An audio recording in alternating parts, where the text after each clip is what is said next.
नमस्कार, arc education में आपका अभिनंदन स्वागत। कैसे हो? सारे ठीक हो? कोरोना का प्रकोप और ज्यादा बढ़ने लग गया है, तो अपना ख्याल रखें, अपने परिवार का ख्याल रखें। और ऐसे घर में बुजुर्ग व्यक्ति हैं जिनकी एज 50 वर्ष से अधिक है, उनका विशेष रूप से ख्याल रखें। छोटे बच्चे हैं जिनकी उम्र 10 साल से कम है, उनका भी विशेष रूप से ख्याल रखें। खुद का भी रखना ही है कि बच्चों में और बूढ़ों में तो बहुत ज्यादा फैलता है, वृद्ध आदमी को तो खत्म ही कर देता है ऐसी बीमारी। तो यूनिट नंबर 2 पढ़ रहे थे अपन। दूसरी यूनिट का ये लास्ट लेसन है जिसका नाम है प्रवास से मानव अधिवास। मैंने आपको पहली यूनिट पढ़ाई वो थी 4 नंबर की, दूसरी यूनिट है 6 नंबर की, यानी टोटल ये यूनिट कंप्लीट होते ही 10 नंबर का चैप्टर आपका क्लियर हो जाएगा। तो इस लेसन का नाम है जनसंख्या प्रवास से मानव अधिवास। प्रवास का क्या मतलब होता है? प्रवास का मतलब होता है स्थानांतरण। जनसंख्या किसी एक स्थान विशेष से दूसरे स्थान विशेष की ओर जाती है या फिर वहां से आती है, तो उसे क्या कहते हैं? प्रवास कहते हैं। किसी स्थान से जाना या किसी स्थान पे आना क्या कहलाता है? प्रवास कहलाता है। ये जनसंख्या के प्रवास की बात है। यूएनओ, यूनाइटेड नेशनल ऑर्गेनाइजेशन, संयुक्त राष्ट्र संघ ने प्रवास की क्या परिभाषा दी है? संयुक्त राष्ट्र संघ ने कहा कि प्रवास या प्रवसन, ये प्रवास का ही नाम है, एक प्रकार की स्थानिक प्रवासिता है। यानी प्रवास एक प्रकार का स्थान विशेष का स्थानांतरण है जिसमें रहने का मूल स्थान जहां व्यक्ति रहता था वह पहुंचने का मूल स्थान जहां पर वो गया है, दोनों भिन्न होते हैं। जैसे मान लीजिए मैं झुंझुनू का हूं, झुंझुनू से मेरे को जाना है जैसलमेर, तो मेरा रहने का मूल स्थान झुंझुनू था और मेरा जाने का मूल स्थान जहां मैं गया वो जैसलमेर, तो दोनों अलग अलग हो गए ना। यही परिभाषा ये कह रहा है कि प्रवास में एक प्रकार का स्थानांतरण होता है जिसमें पहुंचने का मूल स्थान और रहने का मूल स्थान दोनों क्या होते हैं? अलग होते हैं। ये महोदय बेग महोदय, बेग महोदय क्या कहते हैं कि एक मानव समुदाय या तो जैसे मानव का परिवार हो गया या पूरा समूह है द्वारा अपने स्थान को त्याग कर, यानी जहां पर वो रहते थे उस स्थान को त्याग कर या छोड़कर अन्य स्थान पर जाकर रहना ही क्या कहा जाता है? प्रवसन कहलाता है, प्रवास कहलाता है। जाने के अनेक प्रकार के कारण होते हैं। कई लोग तो सामाजिक कारण से अपने स्थान को छोड़कर चले जाते हैं, यानी इसके सामाजिक कारण भी होते हैं, राजनीतिक कारण भी होते हैं, आर्थिक कारण भी होते हैं, भौगोलिक कारण भी होते हैं। सामाजिक कारण क्या होते हैं? समाज विशेष से किन्हीं लोगों को प्रताड़ित किया जाता हो या फिर किसी स्थान विशेष पे इतने ऐसे समाज के लोग रहते हो जो एक ही भाषा बोलते हो या एक ही प्रकार का जीवन जीते हो। ये समझ ले अपन हिंदू ज्यादा रहते हो और मुस्लिमों का 1-2 घर हो, या मुस्लिम ज्यादा रहते हो हिंदुओं का 1-2 घर है, तो वो फिर ये सामाजिक कारणों से परेशान होकर के लोग दूसरे स्थानों पर चले जाते हैं। राजनीतिक कारण क्या होते हैं? राजनीतिक अनेक प्रकार के कारण होते हैं, जैसे कई प्रकार, जैसे अभी जम्मू कश्मीर के अंदर बहुत ही तगड़ा युद्ध टाइप का ही चल रहा, आतंकवादी आ रहे जा रहे, तो वहां के जो लोग जो बॉर्डर पे रहते हैं उन गांवों को पहले खाली करवा लिया जाता है कि भैया आप इस स्थान को छोड़ करके एक बार अन्यत्र कहीं पे आ जाओ ताकि हम यहाँ पे आसानी से लड़ाई लड़ सके। आर्थिक कारण का मूल उद्देश्य वर्तमान में सबसे ज्यादा यही प्रभावी होता है, पैसे कमाना। जैसे भारत से अनेक देशों में लोग जाते हैं तो किस कारण से जाते हैं? आर्थिक कारण से जाते हैं, पैसे कमाने के लिए जाते हैं, है ना। और भौगोलिक कारण कौन कौन से कारण होते हैं? कहीं पर बाढ़ आ जाए, भूकंप आ जाए, अत्यधिक सुनामी आ जाए, बहुत ज्यादा ठंड पड़ती है, बहुत ज्यादा गर्मी पड़ती हो, ऐसे स्थानों को भी लोग छोड़ करके क्या चले जाते हैं? दूसरे स्थानों की ओर चले जाते हैं। अपन इसको विश्व के संदर्भ में पढ़ रहे हैं तो विश्व के संदर्भ से देखेंगे। प्रवास के प्रकार, प्रवास कितने प्रकार का होता है? तो प्रवास मूल रूप से 2 प्रकार का होता है। कितने प्रकार का होता है? 2 प्रकार का। एक तो होता है उत्प्रवास, एक होता है अप्रवास। देखो उत्प्रवास का मतलब होता है किसी स्थान विशेष को छोड़ करके जाना। जैसे आप लोग जैसलमेर में रहते हो या फिर कहीं पर भी जो आपका मूल स्थान है जहां पे आप रहते हो उस स्थान को छोड़ करके आप दूसरे जयपुर में आ गए, जोधपुर में आ गए, गंगानगर, हनुमानगढ़ कहीं पर भी आ गए, तो ये क्या कहलाता? उत्प्रवास कहलाता। किनके लिए? जो छोड़ के गए उनके लिए। और यहाँ के लोगों के लिए जहां आप लोग जाके बसोगे वहां आप जा रहे हो तो वहां के लोगों के लिए वो बन जाएगा अप्रवास। यानी प्रवास 2 प्रकार का होता है, एक स्थान छोड़ करके जाना उत्प्रवास कहलाता है और किसी स्थान पर लोगों को आके बस जाना क्या कहलाता है? आप्रवास कहलाता है। जैसे मान लीजिए यूरोप महाद्वीप है, तो यूरोप महाद्वीप से अमेरिका में, अफ्रीका में, ऑस्ट्रेलिया में लोग गए तो वो वहां के लोगों के लिए क्या हो गया, यूरोप के लिए उत्प्रवास हो गया।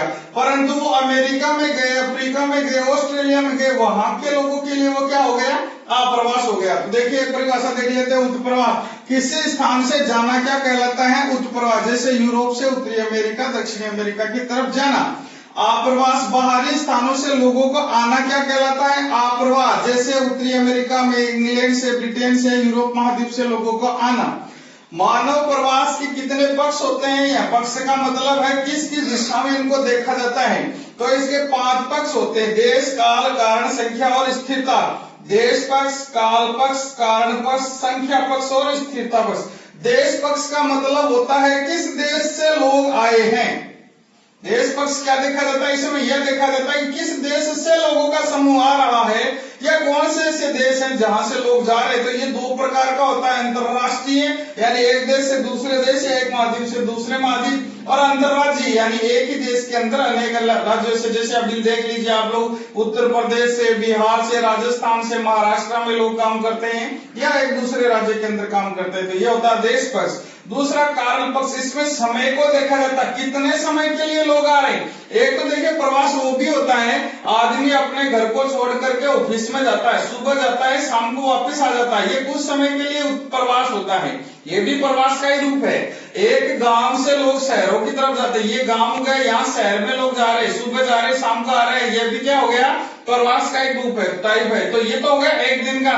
और एक वो होता है, जैसे मान लीजिए यूरोप से लोग गए, अमेरिका में गए, अमेरिका में जाकर के बस गए, तो वो हो गया दीर्घकालीन, यानी इसमें समय को देखा जाता है। समय कैसा है, सामयिक है, दैनिक यानी दिन का है, प्रवास का अध्ययन किया जाता है कि कितने समय के लिए लोग प्रवासित हो रहे हैं। अगला कारण पक्ष, इसमें यह देखा जाता है कि लोग आ क्यों रहे हैं, या अपने क्षेत्र को छोड़ करके जा क्यों रहे हैं। तो इसमें जाने और आने के कारणों को देखा जाता है, जो भौगोलिक, आर्थिक, सामाजिक, राजनीतिक प्रकार के होते हैं। अगला है संख्या पक्ष, इसमें यह देखा जाता है कितनी संख्या में लोगों का समूह आ रहा है, या कितनी संख्या से अपने क्षेत्र से लोग जा रहे हैं। तो इसमें किसको देखा जाता है, मुख्य रूप से संख्या को। अगला स्थिरता पक्ष, इसमें यह देखा जाता है कि नए देशों में जाकर स्थायी रूप से बस जाते हैं लोग। जैसे यूरोप से गए अमेरिका, अमेरिका देखिए आप, उत्तरी अमेरिका, दक्षिणी अमेरिका, जो विश्व का शक्तिशाली राष्ट्र संयुक्त राज्य अमेरिका, और उसमें जितनी भी जनसंख्या है उसकी 95% जनसंख्या दूसरे महाद्वीपों की, अमेरिका की बहुत ही कम है। तो इसमें यह देखा जाता है नए देशों में जाकर स्थायी रूप से लोगों का बस जाना। जैसे अमेरिका में, ऑस्ट्रेलिया में, दक्षिणी अमेरिका, अफ्रीका में यूरोपीय देशों के जो लोग थे वो जाकर के क्या हो गए, बस गए हैं। अब स्थानांतरण कितने प्रकार का होता है, तो मुख्य रूप से स्थानांतरण 2 प्रकार का होता है। एक तो होता है अंतरराष्ट्रीय और एक होता है अंतर राज्य या फिर राष्ट्रीय। अंतरराष्ट्रीय के अंदर क्या होता है, मुख्य रूप से एक देश से दूसरे देश में स्थानांतरण होता है लोगों का। एक महाद्वीप से दूसरे महाद्वीप में भी आप कह सकते हो। जैसे ब्रिटेन के लोग, आपने देखा होगा ब्रिटेन, इंग्लैंड, जो जिसने पूरे विश्व के ऊपर राज किया, तो जो यूरोप महाद्वीप का एक देश है इंग्लैंड, वहां से ये लोग निकले और निकल करके विश्व के सारे देशों में, लगभग देशों में फैल गए। और इस प्रकार का जो स्थानांतरण होता है वो अंतरराष्ट्रीय होता है, यानी एक देश से दूसरे देश या एक महाद्वीप से दूसरे महाद्वीप। एक होता है अंतरदेशीय, देश के अंदर ही अनेक जो जितने भी राज्य होते हैं या जनपद होते हैं, उन राज्यों के अंदर, जनपदों के अंदर लोगों का स्थानांतरण। जैसे बिहार में जनसंख्या अधिक है, यूपी में जनसंख्या अधिक है, तो वो लोग रोजगार की तलाश में राजस्थान में या फिर पंजाब में या फिर तुम्हारे महाराष्ट्र में लोग जाते हैं। तो इस प्रकार का स्थानांतरण, दिल्ली में लोग जाते हैं, तो इस प्रकार का स्थानांतरण होता है। अब देखते हैं अंतर्राष्ट्रीय स्थानांतरण। विश्व में एक महाद्वीप से दूसरे महाद्वीप में या एक देश से दूसरे देश में लोगों का स्थानांतरण होता है। मुख्य रूप से वर्तमान समय में जो स्थानांतरण हो रहा है वो आर्थिक कारणों से हो रहा है, और भी इसके कारण होते हैं सामाजिक। जैसे लोग अब क्या होते हैं, सामाजिक रूप से एक दूसरे से जुड़े हुए होते हैं, तो वो स्थानांतरित करते। धार्मिक कारण, जैसे मान लीजिए मक्का मदीना की यात्रा करते हैं ना, वो कारण। राजनीतिक कारण भी होते हैं। वर्तमान में जो कारण है मुख्य रूप से वो क्या है, रोजगार प्राप्ति का कारण है। अभी अपन पढ़ेंगे अंतर्राष्ट्रीय स्थानांतरण में विश्व के प्रमुख अंतर्राष्ट्रीय स्थानांतरण, इसमें देखिए 2 महाद्वीप ऐसे हैं जहाँ के लोग सबसे ज्यादा गए हैं दूसरे महाद्वीपों में। उसमें एक तो नाम आता है यूरोप, जो बार बार आपको बताया जा रहा है, और एक नाम आता है एशिया। तो ये यूरोप और एशिया के लोग विश्व के कौन कौन से देशों में गए हैं वो अपन पढ़ेंगे। 1 मिनट को। तो अंतर्राष्ट्रीय प्रवास में अपन पहला प्रवास पढ़ रहे हैं, यूरोप जो महाद्वीप है वहां के कौन कौन से देशों के लोग और कहां कहां जाकर के बस गए और क्यों बस गए। तो यूरोप महाद्वीप के जो लोग थे इनका बसने का कारण क्या हो गया। एक तो यहाँ पे जनसंख्या घनत्व धीरे धीरे, यूरोप के छोटे देश हैं तो जनसंख्या घनत्व धीरे धीरे बढ़ने लग गया। जनसंख्या घनत्व बढ़ने लग गया तो यहाँ के जो लोग थे वो अब जाएगा तो स्थानांतरण करने लगे। अब पानी के जहाज स्टार्ट हो चुके थे तो जहाजों में बैठ करके वो उन तटों के दूसरे महाद्वीपों के किनारों पे वो गए, तो वहां जनसंख्या विरल थी। विरल होने के कारण ये लोग वहां पे आसानी से जाके बस गए। अब ये लोग शिक्षित थे, डेवलप थे, एजुकेशन पूरा था, तो इन लोगों ने वहां पर जाकर के जल्दी से जल्दी वहां के भौतिक संसाधनों का उपयोग किया और उस कंट्रियों में जहां ये बस गए वहां इन लोगों ने उसको डेवलप कर लिया। और वहां के जो लोग थे उन्हीं लोगों को काम के रूप में भी, यानी मजदूरों के रूप में भी काम में ले लिया। जैसे अपन भारत की बात करें तो अंग्रेजों ने अधिकार कर लिया पूरे भारत पे, फिर भारतीय लोगों को ही यहाँ का गुलाम बना लिया गया और इनके द्वारा काम करवाया जाने लगा। तो ये काम इन लोगों ने पूरे विश्व में किया है। तो यूरोप के लोग संसाधनों की कमी और वहां गिरते जीवन स्तर के कारण अन्य देशों में जाकर के बसने लग गए। कहाँ, कौन कौन से यूरोप के जो देश थे, तो एक तो यूरोप का इंग्लैंड, फ्रांस, जर्मनी, पुर्तगाल, स्पेन, नीदरलैंड। यहाँ के लोग कहाँ गए, इंग्लैंड के, फ्रांस के, जर्मनी के, पुर्तगाल के, स्पेन के, नीदरलैंड के, ये पूरे के पूरे यूरोपीय देश हैं। यहाँ के लोग यहाँ से निकले यूरोप से और अफ्रीका में, एशिया में और अमेरिका में जाकर के बस गए। अब यहाँ पर भी ये लोग 2 भागों में जाकर के बसे। अब वो 2 भाग कौन से, वो देखने के पहले आपको ये समझना पड़ेगा। जैसे मान लीजिए पृथ्वी है, पृथ्वी तो हमेशा गोल होती है, थोड़ा सा जूम कर देना है ना। पृथ्वी है, अब पृथ्वी के बीच के, पृथ्वी को 2 भागों में बांटने वाली रेखा को कौन सी रेखा कहते हैं, 0 डिग्री रेखा, भूमध्य रेखा ये कहते हैं। इस रेखा के 23.5 डिग्री ऊपर उत्तरी अक्षांश पे होती है कर्क रेखा और 23.5 डिग्री दक्षिणी अक्षांश पे होती है मकर रेखा। और फिर 2 रेखाएं और होती है 66.5 डिग्री पे आर्कटिक रेखा और नीचे होती है अंटार्कटिक रेखा। ये जितनी रेखाएं होती है इन रेखाओं के बीच में कटिबंध होते हैं। वैसे तो देखिए 2 अक्षांशों के बीच में, बीच वाले क्षेत्र में कटिबंध कहा जाता है। ये सारी की सारी अक्षांश रेखाएं हैं। पूरे के कितनी होती है अक्षांश रेखाएं, तो 189 होती हैं। कई लोग 191 बताते हैं, 191 होती नहीं, क्योंकि ये उत्तरी ध्रुव है, दक्षिणी ध्रुव, यहाँ पे सिर्फ बिंदु होते हैं। ये रेखा होती है जो 2 बिंदुओं को मिलाती है, परंतु ये तो खुद एक बिंदु है, इसलिए अक्षांश रेखाएं 189 होती है, अक्षांश 191 होते हैं। चलो ये बात बाकी है। अपन देखते हैं कि 23.5 डिग्री उत्तर, 23.5 डिग्री दक्षिण यानी कर्क और मकर रेखा के बीच में जो कटिबंध पाया जाता है उसे उष्ण कटिबंध कहते हैं। फिर 23.5 डिग्री उत्तरी से लेकर के 66.5 डिग्री उत्तरी के बीच में और 23.5 दक्षिणी से 66 दक्षिणी के बीच में जो कटिबंध पाया जाता है उसे शीतोष्ण कटिबंध कहते हैं। शीतोष्ण यहाँ पर भी होगा शीतोष्ण, और लास्ट ध्रुवों की तरफ दोनों तरफ जो कटिबंध होता है वो शीत कटिबंध होता है। तो यहाँ के जो लोग जो यूरोप से निकले थे ये अफ्रीका में और अमेरिका में जो कटिबंधों में बसे, एक तो उष्ण में बसे और एक शीतोष्ण में बसे। एक उष्ण कटिबंध में और दूसरा शीतोष्ण कटिबंध। दक्षिण में तो आए नहीं है, ज्यादातर उत्तरी ध्रुव में ही थे या उत्तरी, आप मान लीजिए उत्तरी गोलार्ध में थे। तो उष्ण कटिबंध क्या होता है, यहाँ मान लीजिए ठंड कभी नहीं पड़ती है, हमेशा क्या रहती है, गर्मी रहती है। एवरेज औसतन तापमान यहाँ का 27 डिग्री सेंटीग्रेड रहता है, सर्दी नहीं जानी जाती। यहाँ पे क्या होती है, शीतोष्ण कटिबंध में क्या होता है, नाम इसका शीतोष्ण है, यानी 2 शब्दों से मिलकर के बना हुआ शीत प्लस उष्ण है। शीत का मतलब होता है अत्यधिक ठंड, गर्मी के उष्ण का मतलब होता है अत्यधिक गर्मी। यानी ये दोनों ऐसे आप ये समझ लीजिए कटिबंध वाले क्षेत्र हैं जहाँ पे गर्मियों में गर्मी ज्यादा पड़ती है और सर्दियों में सर्दी। अपन लोग जो राजस्थान के निवासी वो शीतोष्ण कटिबंध में ही है, इसलिए गर्मियों में मई जून में तो आप ये समझ लीजिए हालत खराब हो जाती है गर्मियों से और सर्दियों में ठंड से। तो ये दोनों कटिबंधों में ये लोग जाकर के बसे। तो उष्ण कटिबंधों में जब ये लोग गए तो वहां पे इन्होंने क्या किया, तो उष्ण कटिबंध में यूरोप के लोग गए तो ये लोग वहां गए उत्तरी और दक्षिणी अमेरिका के समुद्र के पास वाले क्षेत्र जहां पे जहाजों के द्वारा आसानी से जाया जा सकता था, उस वाले क्षेत्र में ये लोग गए।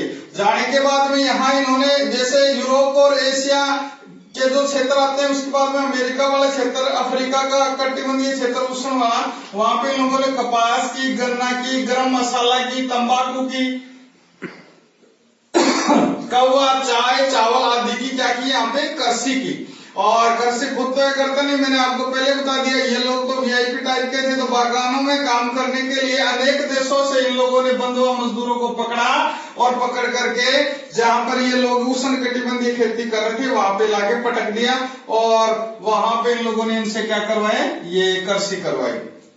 दूसरे इन महाद्वीपों के लोग जो शीतोष्ण कटिबंध वाले क्षेत्रों में गए, तो देखिए आप लोग देखते हैं यूरोप महाद्वीप शीतोष्ण कटिबंध में ही है, यानी ऐसा क्षेत्र है जहां पे जलवायु इन लोगों के रहने के अनुकूल थी, तो ये लोग वहां पे जाकर के आसानी से बस गए। बसने का मुख्य कारण यह भी था, जब ये लोग इन देशों में गए तो यहाँ जनसंख्या बहुत ही कम थी, विरल थी, तो लोगों ने इनका प्रतिरोध नहीं किया, किसी ने इनका सामना नहीं किया, इस कारण इन लोगों को किसी प्रकार की कोई समस्या नहीं हुई। इन देशों में ये लोग आसानी से जाकर के क्या हो गए, बस गए। मुख्य रूप से उत्तरी अमेरिका में ये लोग बसे, कनाडा में बसे, दक्षिणी अफ्रीका में, ऑस्ट्रेलिया में, न्यूजीलैंड में।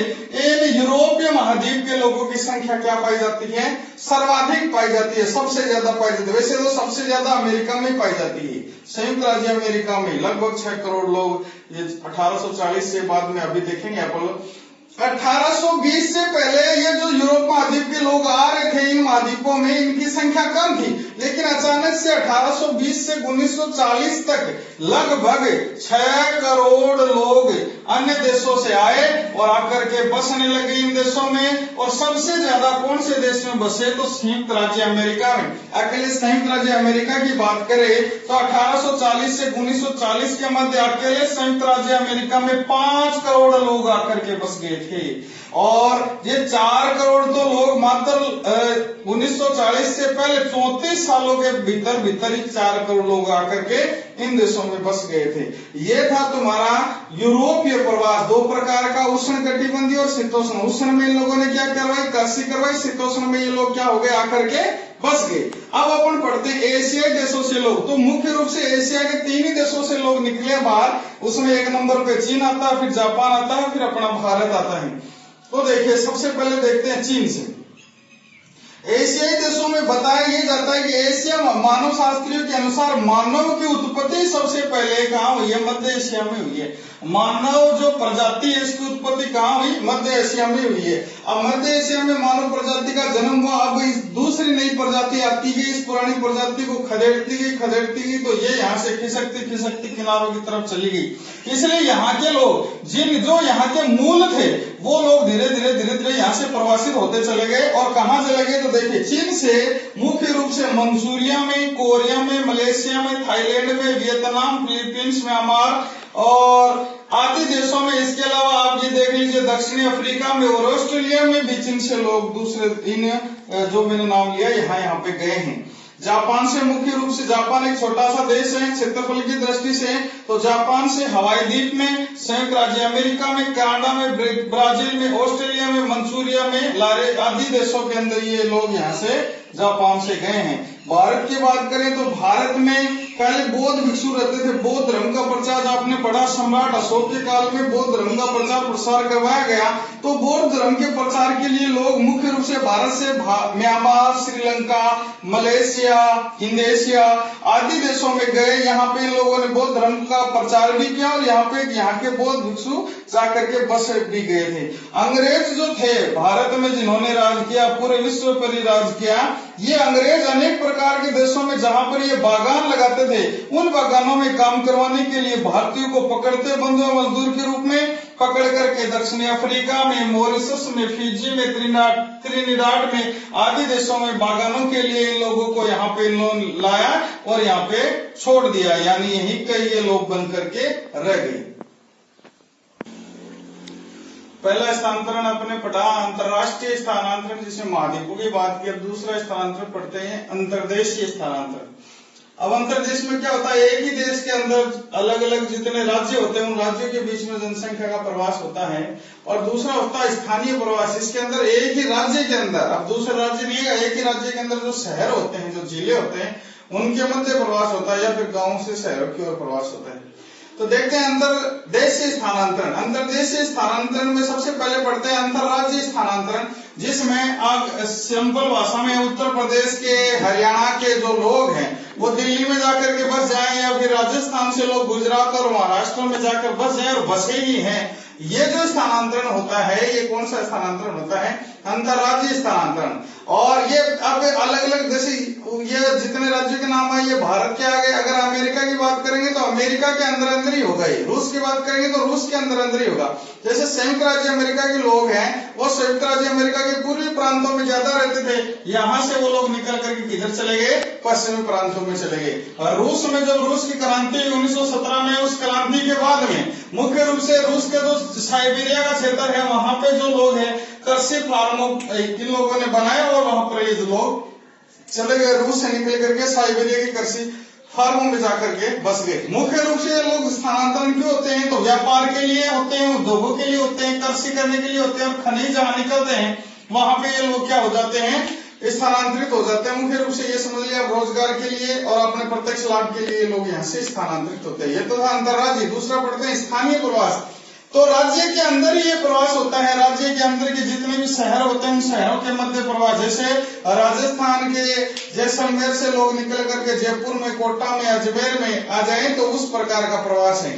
मुख्य रूप से लोग जाते हैं एक तो मजदूरी करने के लिए, दूसरा होता है उच्च शिक्षा के लिए। जैसे कोटा शिक्षा नगरी बनी हुई है, तो कोटा में जो जितने भी स्टूडेंट जाते हैं किस लिए जाते हैं? उच्च शिक्षा के अध्ययन के लिए जाते हैं। ये तो थे तुम्हारे प्रवास। अब पढ़ते हैं ये जब प्रवास हो जाएगा तो इससे क्या परिणाम निकलते होंगे? तो प्रवास के परिणाम, एक तो जब प्रवास होता है तब जनसंख्या का संतुलन बिगड़ जाता है। जैसे मान लीजिए दो क्षेत्र हैं, एक ये जहां से जनसंख्या गई है और एक ये जहां पर जनसंख्या गई है। तो यहाँ से जनसंख्या हो जाती है विरल और यहाँ पे जनसंख्या का दबाव क्या हो जाता है? अत्यधिक हो जाता है। तो दोनों ही जगह क्या होता है? जनसंख्या का संतुलन क्या हो जाता है?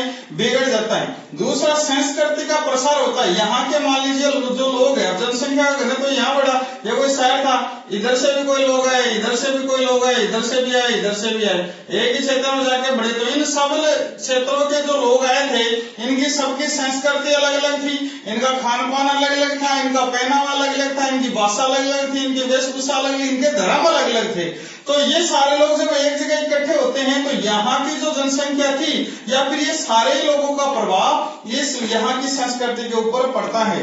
प्रवासितों की संस्कृति, रहन सहन, खान पान, वेशभूषा के कारण इनमें क्या आ जाता है? परिवर्तन आ जाता है। प्रवास के कारण जनसंख्या का दबाव बढ़ता है। अब यहाँ मान लीजिए कि देखो आप कितनी जनसंख्या होगी, अब जनसंख्या का दबाव बढ़ेगा तो बेरोजगारी बढ़ेगी, लोग क्या बढ़ेगी? निर्धनता में भी बढ़ोतरी होती है जहां पर ये लोग अधिक संख्या में प्रवासित होते हैं। कार्य कुशलता और तकनीकी ज्ञान से संसाधनों का विद्वान भी कर लिया जाता है। जैसे मान लीजिए यूरोप के जो लोग हैं वो यूरोप से गए, अमेरिका में गए, अफ्रीका में गए, ऑस्ट्रेलिया में गए, तो ये लोग तो सक्षम थे, तकनीकी ज्ञान था इनमें। तो ये लोग जैसे ही इन देशों में गए, यहाँ पे जाके इन लोगों ने यहाँ पर जितने भी संसाधन थे उन संसाधनों का उपयोग किया और इन क्षेत्रों को क्या कर लिया? डेवलप कंट्री कर लिया और आराम से रहने लग गए। लेकिन कई ऐसे थे जहाँ के लोग गरीब हैं और वो मुख्य रूप से जाते हैं किसकी तलाश में? रोजगार की तलाश में। तो वो ज्यादा विकास नहीं कर पाते हैं, वहां पे जाके बेरोजगारी ही बढ़ाते हैं। आगे देखते हैं मानव विकास संकल्पना, जो इस लेसन का लास्ट टॉपिक है, ह्यूमन डेवलपमेंट इंडेक्स, मानव विकास संकल्पना। ये क्या है?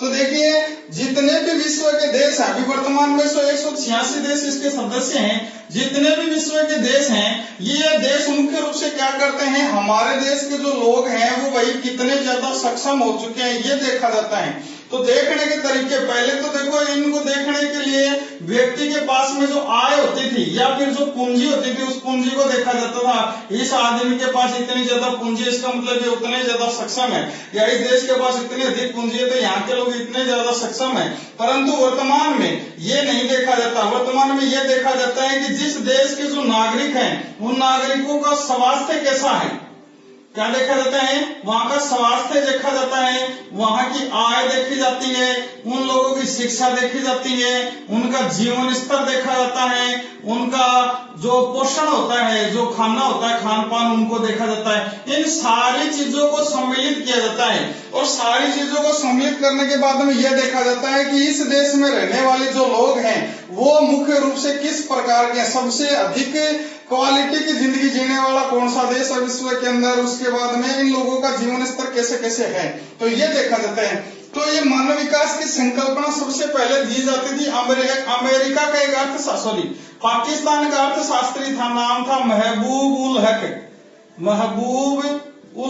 1990 में इन्होंने मानव विकास की संकल्पना दी। उन्होंने क्या बताया मानव विकास की संकल्पना में, यह महबूब उल हक की क्या है परिभाषा है कि मानव की आकांक्षा एवं उन्हें उपलब्ध जीवन यापन की सुविधाओं के स्तर को विस्तृत करने की प्रक्रिया क्या है, मानव विकास है।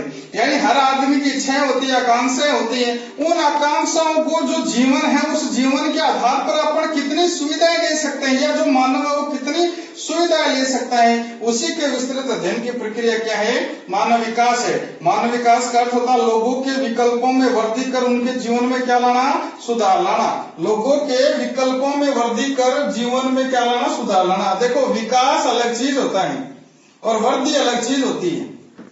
वृद्धि तो धनात्मक और ऋणात्मक दोनों प्रकार की हो सकती है। जैसे मान लीजिए मेरे पास 100 रुपए थे और अब वो हो गए 90, तो ये भी वृद्धि है, परंतु ये ऋणात्मक वृद्धि है। मेरे पास 100 रुपए थे, अब हो गए 110, तो ये धनात्मक वृद्धि है। तो वृद्धि तो ऋणात्मक धनात्मक दोनों प्रकार की हो सकती है, परंतु जो विकास होता है वो हमेशा उच्च से उच्च ही होता जाता है। जैसे शिक्षा का स्तर पहले 10% था, अब बढ़कर के 20 हो गई, तो ये विकास है। फिर 40 हो गया, फिर 70 हो गया, और लोगों के पास पहले कच्चे घर थे, फिर पक्के मकान आने लगे। पहले सुविधाएं नहीं थी शिक्षा की, अब सुविधाएं मिलने लगी। तो इसे क्या कहते हैं, डेवलपमेंट कहते हैं, इसे विकास कहते हैं। और इस मानव विकास में जितने भी विकल्प होते हैं उन विकल्पों का केंद्र बिंदु किसे ही माना जाता है, मात्र और मात्र मनुष्य को ही माना जाता है। मानव को केंद्र बिंदु मान करके इन सारी चीजों का क्या किया जाता है, अध्ययन किया जाता है। देखते हैं,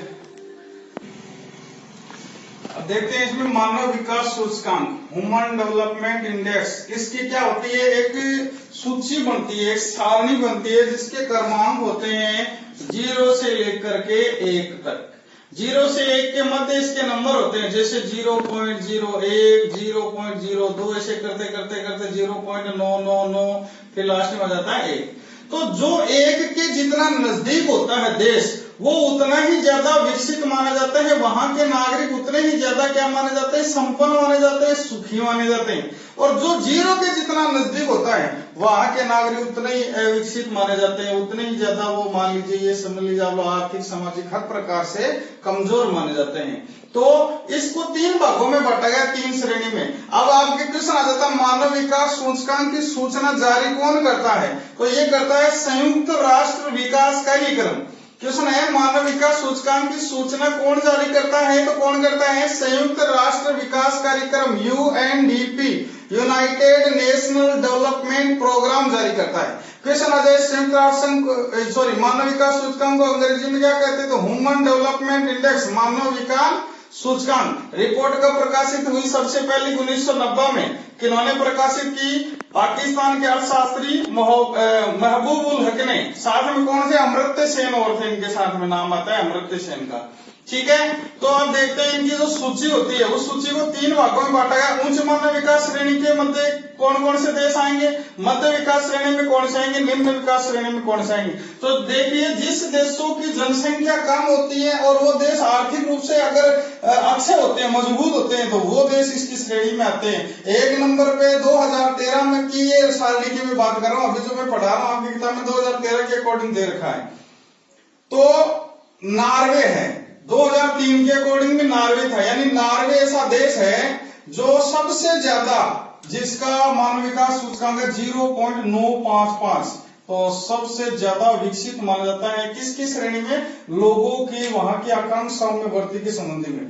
तो इसके अंतर्गत किन किन विषयों को सम्मिलित किया जाता है, क्या क्या देखा जाता है, व्यक्ति के स्वास्थ्य को, उसकी आर्थिक स्थिति को, उसकी सामाजिक स्थिति को, उसकी राजनीतिक स्थिति को, उसकी शिक्षा को, उसके विकल्पों में वृद्धि। विकल्पों में वृद्धि, हम पहले मजदूरी करता था, 300 रुपए थे, आज भी 300 ही है, तो कोई वृद्धि हुई नहीं है।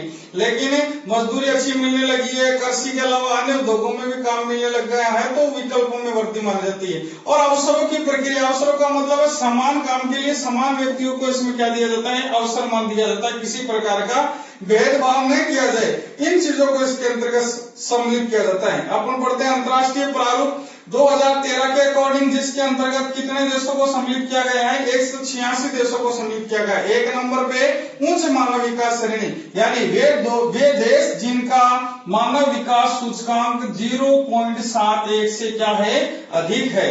ऐसे 186 देशों में से 94 देश इस सूची में आते हैं। मुख्य रूप से उन देशों के मैं नाम बता रहा हूं जो आएंगे। तो आपको एक तो नॉर्वे याद रखना और इसका सूचकांक याद रखना है।